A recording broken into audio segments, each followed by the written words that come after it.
I say all of that to say that you are powerless because they don't want you to have power. And as a man, you can't function without power. This is why, Reverend, men don't come to church like they should. No. Women are in the church. Yeah. Why aren't the men there? Because women are suffering for the lack of a man. Jesus was and is a man. Amen. So the only comfort for a woman who does not have a real man is to imagine her connection to the master himself. So she comes to church and she's so frustrated because she got 3, 4, 5, 6, 7, 8, 9, 10 children. Sometimes from 4 or 5 or 6 or 7 or 8 or 9 different men. Yes. Nobody to love her. Nobody to care for her and her offspring. So she just eats herself to death. She gets fat and out of shape. She's demoralized, dispirited, disenchanted. And she comes to church and the reverend tells her, Jesus is my rock. Jesus is a comforter. Jesus will do this. Well, the woman need a man to do something for her. So she get the Holy Ghost and run up and down the aisle.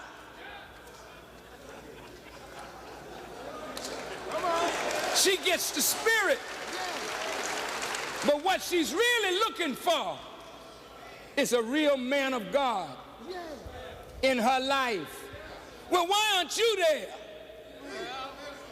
Because, Reverend, the power side of Jesus is not represented. The side of comfort and consolation and mercy and forgiveness is what's mentioned, and the woman is more attracted to that because of the feminine side of her nature. But a man is made to have power and dominion. And unless the church becomes as God intended it to be and gives power to the man. How do you give power to a man? You give a man power by giving him knowledge. You don't entertain men. You teach men. Are you listening? When church becomes a big show and it's more singing and shouting and entertaining than real teaching, then the man can't get a grip on the Word of God to empower the man to go out from the church into life and deal with what is out there. So Jesus saw an ass tied. All right now. And brothers, you're tied up, but they have no more use for you. And in a society like this, when they don't have any more use for you, they program you for destruction. Now look at yourself. Look at yourself, brothers. Let's look. 30 years ago, white folk did not ever want to see a black man with a gun. Right in the South, if you had a shotgun on your farm, white folk would be a little careful how they come around you, especially if you would use it. because they know that thing hurts, kills. So you couldn't get guns. There was always a liquor store available to you, so that in your pain of not being productive as a man, and some of you don't even know why you're in pain, because your nature has never been explained to you. So you're in pain, don't know where the pain is coming from, don't know why you're in pain, but you're in pain because you're not productive. And no man can be a man unless he's productive.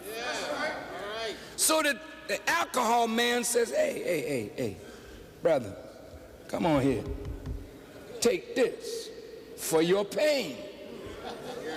So you're a college professor, but you're in pain. Because you know, professor, something ain't right with what you're professing. You're teaching young people, and you know when they leave college, most of them will not be able to use what they spent 4 years in college trying to learn. So, in the basement of most of the professors' houses, you find a bar. And you have parties in your house.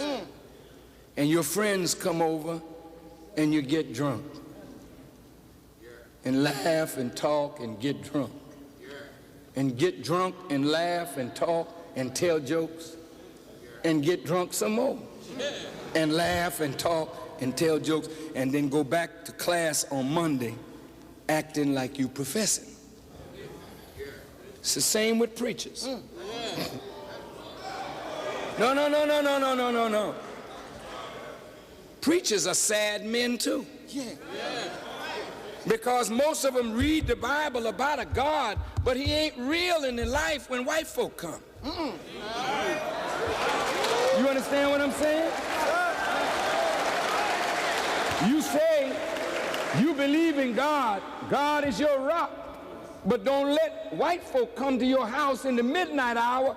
You start saying like they said, Jesus said on the cross, my God, why have you forsaken me? Because deep down inside, some of the most cowardly people are the people who claim to believe in God. You allow the flock to be eaten by the wolf, and the shepherd runs and hides and becomes an apologist for the wickedness of the slave master and his children. So preachers are unfulfilled too. And this is why sex is a major part of a preacher's life. Wait a minute. No. I'm not putting nobody down. Go ahead. I say, wait a minute. I know there's some good preachers. Don't misunderstand me. There are some very good pastors. But for the most part, there's too much talk among pastors about women and too little talk about serving the needs of the people that we are shepherd over.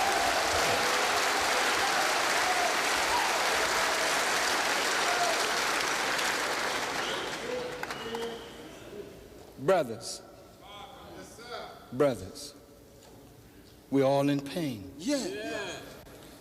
The man of God, he got his Bible, but he's in pain. The Muslim, he got his Quran, he's in pain. The agnostic ain't got no Bible, no Quran, don't believe in no God, but he in pain. Gangbangers in pain. All of us are in pain. And do you know, brothers, when you're in pain, your brain releases hormones that actually can deaden pain. This is why you could lose an arm and sometimes don't even feel it, because the trauma has released something from the brain, and when you look and your arm is gone, then pain. But before that, you didn't even know it was gone. That's how powerful the brain is. But when your pain is so great that you deplete what the brain can give to comfort you, and your knowledge is so weak that it can't fire the brain up to produce more of what you need in a traumatic time, then here come the dope merchant. Hey, baby. Hey, try this. And we're in so much pain, brothers. After a while, reefer gets to be punk stuff. And you graduate from reefer. You have never been able to afford cocaine like white folks use it, in the powdered form. So some of them went in a laboratory and developed a very inexpensive, chemically produced coke that immediately goes to the pleasure center of the brain. And one hit of it hooks you. Now that's really something. So now crack is flooding our community. And each of you as men know, the more pain you're in, the more drugs you use, your personality begins to get distorted. You're no longer the same person that you were when you were natural or in a natural state. You become an incessant liar. And after a while, your mother and your father become objects to you, not your real parents that you should have love and care and tenderness for. But you see your mother's fur coat and you take it. You see something of value, you take it. And if they try to stop you, you, in the sad state of your mind, would kill your own mother, your own father, your sister, or your brother. Now the black community is filled with pain and filled with drugs. Filled with pain and no power, now filled with guns. Mao Zedong said, power grows out of the barrel of a gun. So when you put a gun in a powerless young black man's hands, he got his hand on something now that gives him power. He's hungry for power. The nature that the Bible said God created him in, God gave him in the beginning power. But the white man took away from you power. Now you're trying to get it back, but you don't know how. So they sell you a gun. You didn't go to the gun store and get it, because they wouldn't sell it to you at the gun store. But you got it on the market, the white market. And they sold you a weapon. And they knew you were not going to be involved in a drive-by shooting in the white neighborhood. You were not going to do carjacking in the white neighborhood. They know that the more guns they put in your hand, you would begin to terrorize your own neighborhood. So it's guns and drugs and jobless men. Guns and drugs and pain-filled men. Guns and drugs and bitter, frustrated men. Guns and drugs and men with no creative mind. Guns and drugs and a man that is not really a man of his own destiny.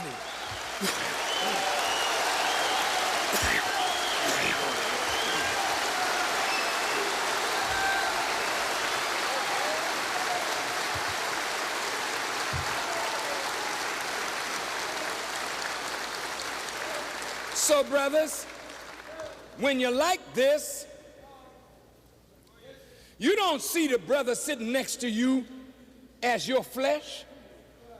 Look at the brother sitting next to you. Look behind you and look at all your brothers all the way down. Look at them. Just look at them. Look in front of you and see all these men up here. Do you see yourself as their family? No. No. I came in here tonight. I want to hear Farrakhan.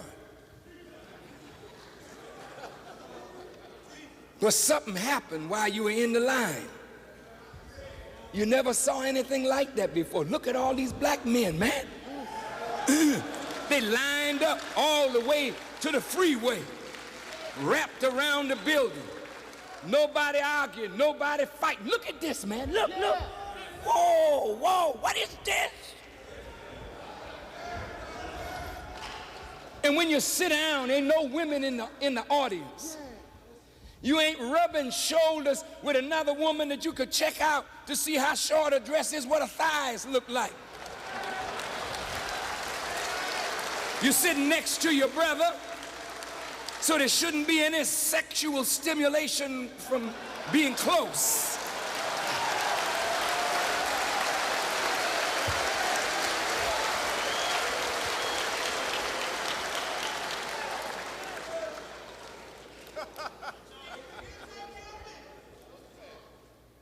But out in the hood, it's every man for himself.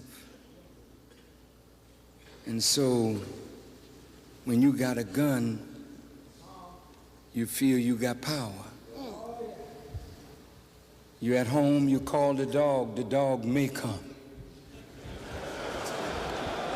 That's sad. That's sad, brother.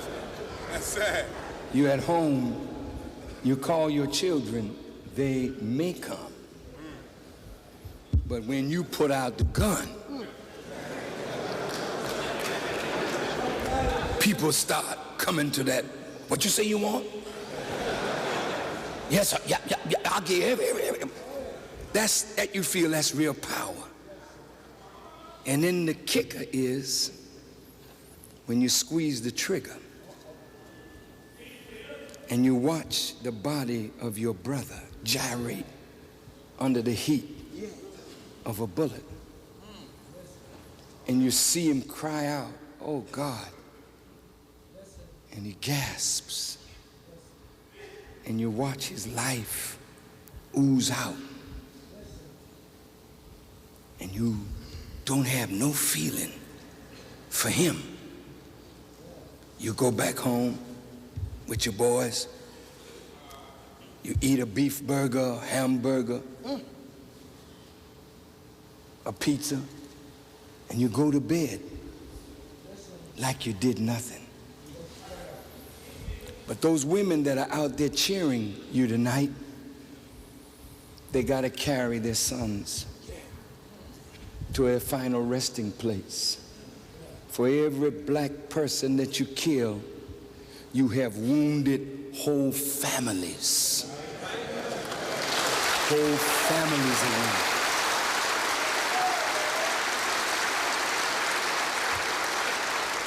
Then you set up vengeance in those that are remaining behind, so they're plotting now to get you.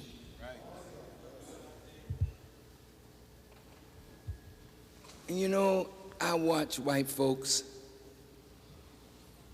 send a contraption up that circles the earth. I watched them send a telescope up, and it didn't work. And then they sent something else up to correct the telescope. Tens of thousands of miles away. And you mean to tell me they can't correct a condition that is going on in every major city of America? Something is wrong. Now, brothers, you are programmed right now for total destruction. See, when they put out a movie called Boys in the Hood and show us to the world at our worst behavior, when they put a movie out called Menace to Society, and you see your brothers pistol whip a Korean woman, reach over the counter, shoot her, and then go home and take a video camera of it and sit down and laugh at it, and you in the movie laughing at it too. White folk have sent that movie all over the world. And do you know what's being done? White people all over the world and your own black brothers are looking at you through the lens of a movie camera, and they are saying, my God, black people are terrible. The biggest industry in America today is prisons. They're going to build more and more and more. Who they building them for, brothers? It costs nearly $40,000 a year to keep you in jail. They're not interested in giving you education. They like you just like you are, so that 3 strikes, you're in for life. And with 3 strikes, they've got a free worker. In other words, another plantation, brothers. You're a slave for the rest of your life.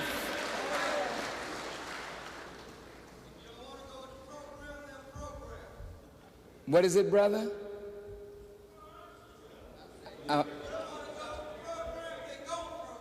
That's right. That's right. That's right. If you don't want to go with the program, they'll program. And so here you are, programmed for annihilation. And look, brothers, the guns that you have in the community right now is a justification for big tanks to come in the neighborhood. And guess what? Our women are so distraught at the level of violence. Our mayors, our black mayors and white mayors and police chiefs, they're saying, look, we can't handle this. So they're calling for the National Guard. They're calling for reinforcement from the Army. And pretty soon, if this doesn't get turned around, you're going to see your blood running in the gutters, because you're going to run out with your pop gun. And they're going to come in with helicopter gunships and tanks rolling in the community, and you don't have nothing to match it. But this little sense of power that you have is driving you crazy to kill your own. You're menace two. Who's menace one? Who's menace one?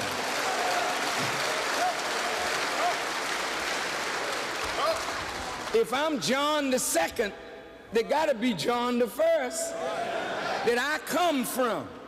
If you are menace two, who's menace one? White males have menaced the earth, and now they produce you as a menace to who? to yourself and your own community. So what must be done? There was an ass tied. Talk about that. Talk about that. And a young colt was tied with the ass. And Jesus, when he met Peter and the disciples, he said, look, I know you're a fisherman, Peter, but I don't need you fishing in that sea. Follow me, and I'm going to make you a fisher of men.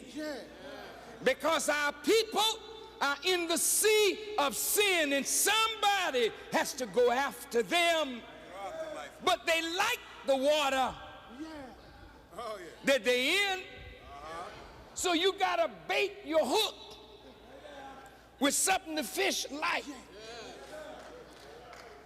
But fishing with a hook is slow. So Jesus said, cast your net on the right side.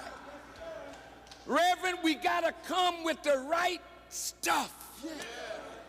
These black men are not here tonight to be played with. They are here tonight because they want to change in their life and they want to change in their community.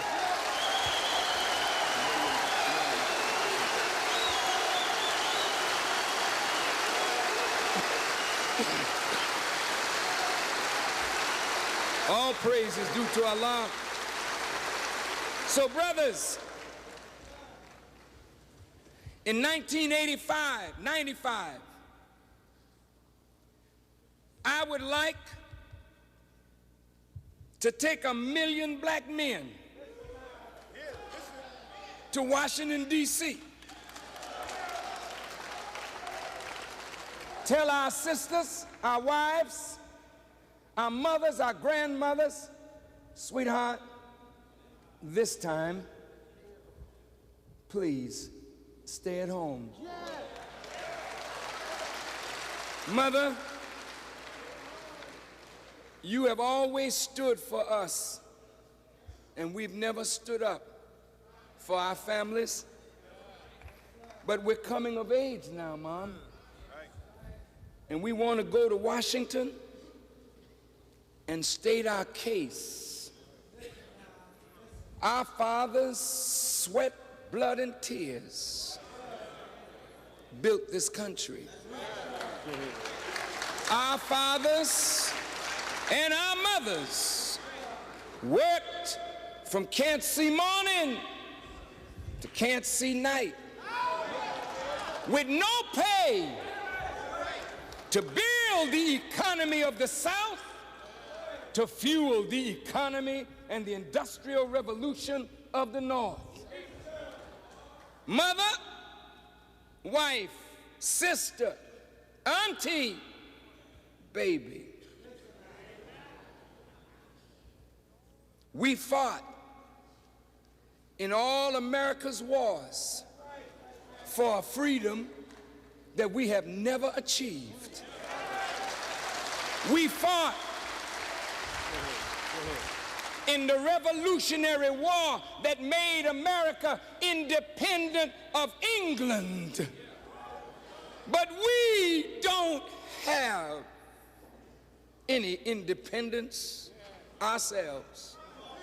We are dependent on white people to do for us what we have earned the right to do for ourselves. We fought in the Spanish-American War. We fought in the War of 1812. We fought in the Civil War on the side of the North and the South. We died right alongside of those fighting to maintain slavery. And those who said they were trying to maintain the Union, but in any case, after the Union was maintained, it was back to business as usual. We had congressmen and senators, and we had government representation. But the Night Riders and the KKK took it all away from us. Said, we don't want no niggers in the Congress. We don't want no niggers in high political office. So they killed us. They hung us. They burned us. And when they got in trouble, they called us again to fight in a Jim Crow army. Some of the older ones here that were in World War I, you know you fought Germany. But the German prisoners of war were treated better than the black soldiers who fought for America against Germany. Talk to me.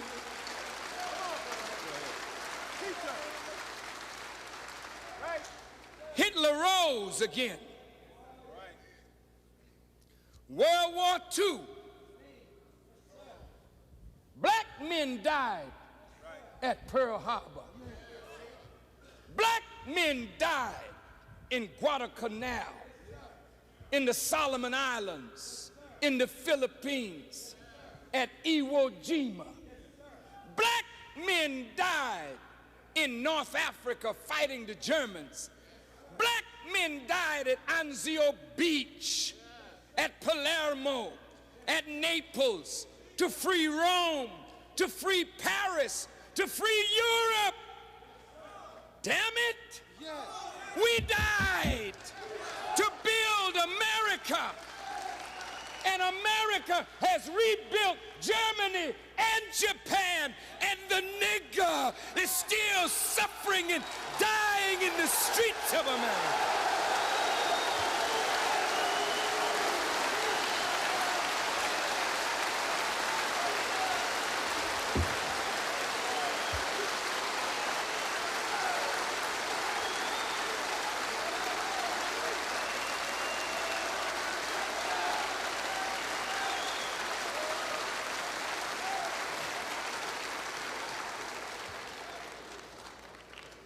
We tried to build black organizations to fight for our cause. We, along with whites, made the NAACP, the Urban League, CORE, SNCC. What was the response of our government? Under J. Edgar Hoover and the counterintelligence program of the United States government, they treated us like we were aliens, sending spies and agent provocateurs in among all our black organizations to discredit our black leaders and cause us to fight and kill one another. The government did this using the dollars of our taxes. Martin King stood up to get us out of a segregated state.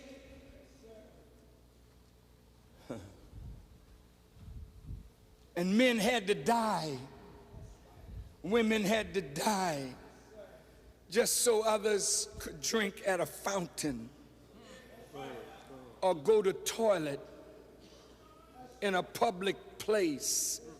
People had to die for that simple, basic right.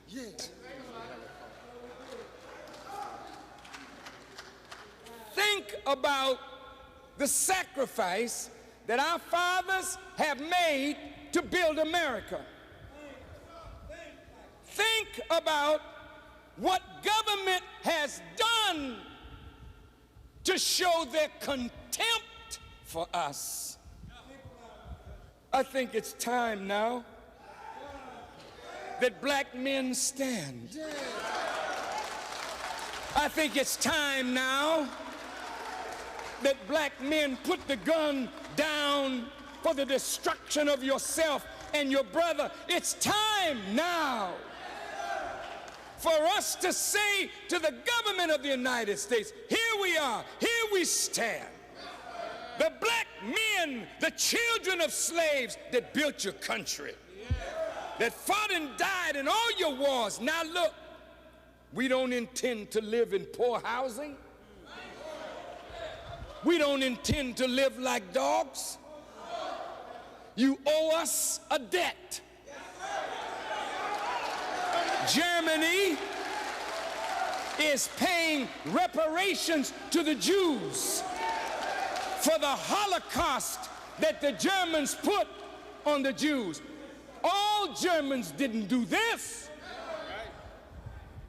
but all Germans are being taxed to pay for what was done to the Jews.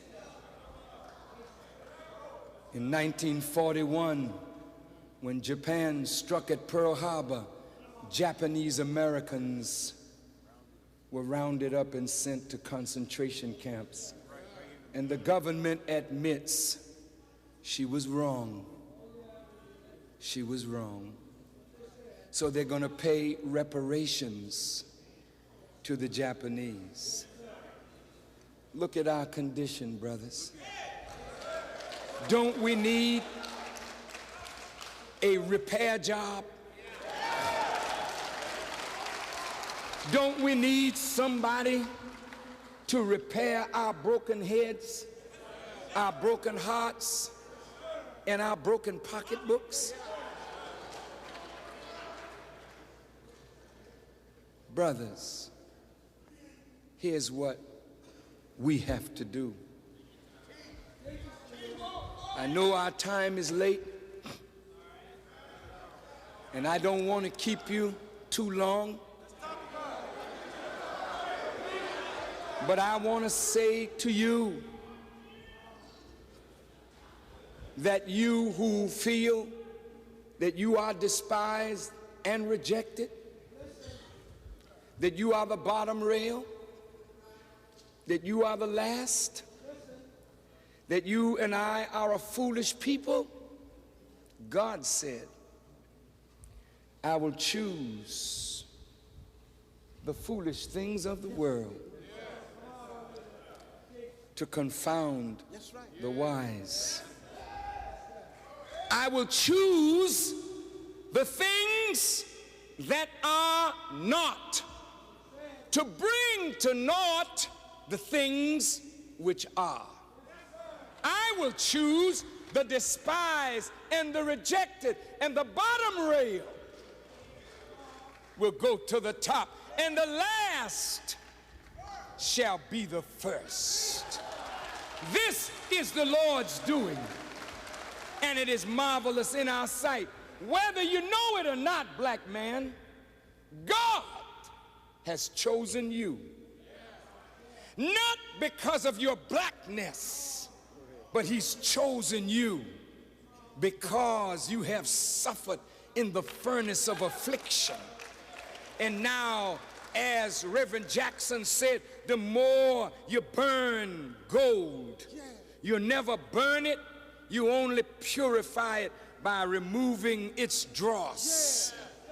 You are pure gold, black man, chosen by God now to do a mighty work. There is an ass tied. All right. Somebody's not using the donkey, but God said, go loose him. And if anybody asks you what you're doing, tell them the master has come.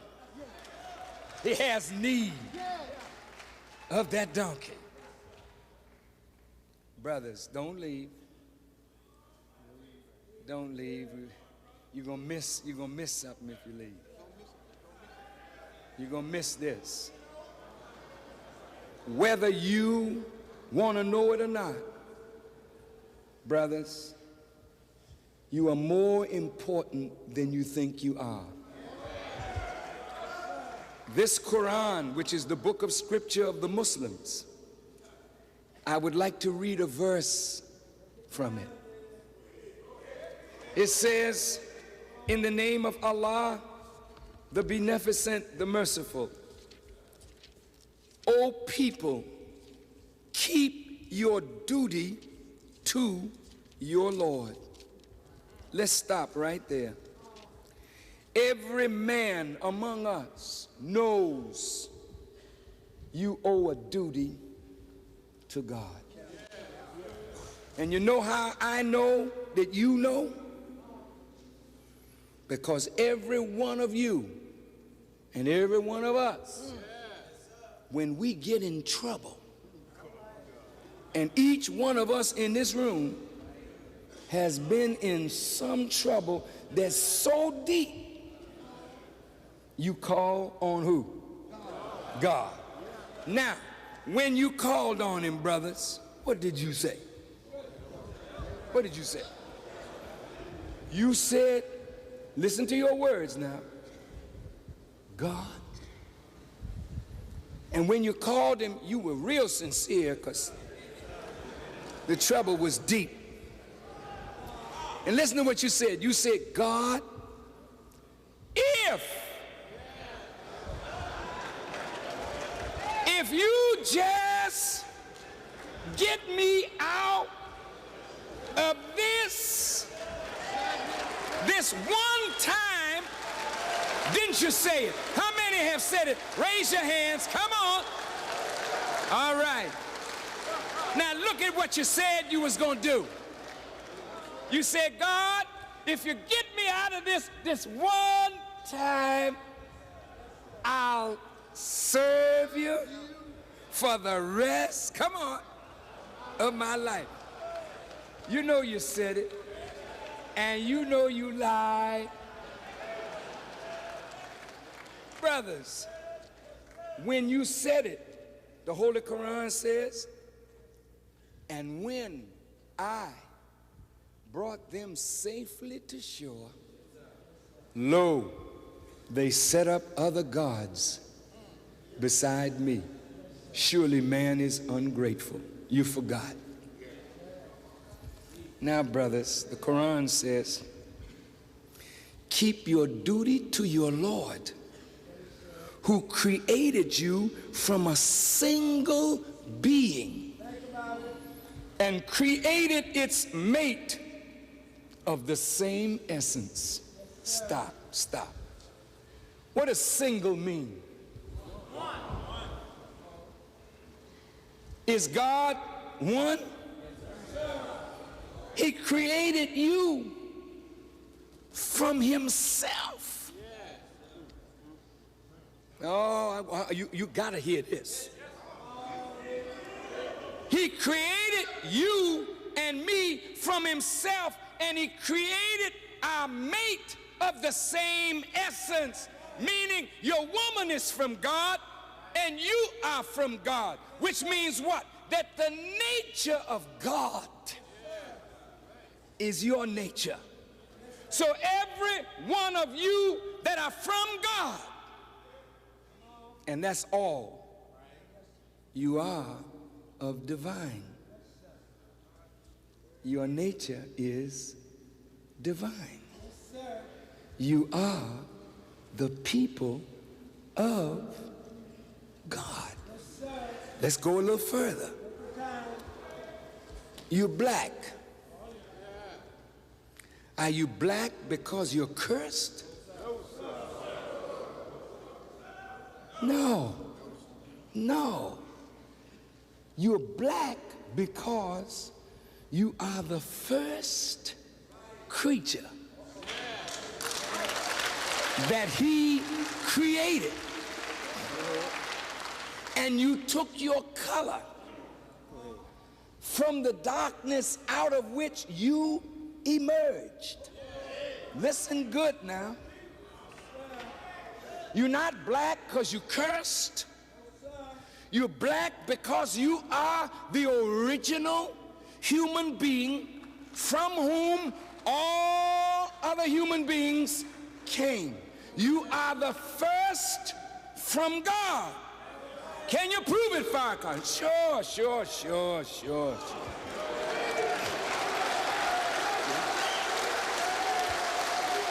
Y'all all right? When they want to find the origin of man, they don't go to Europe. Where they go? What you say? I didn't hear you. They went to Africa. They found the bones of a man they call Zinjanthropus.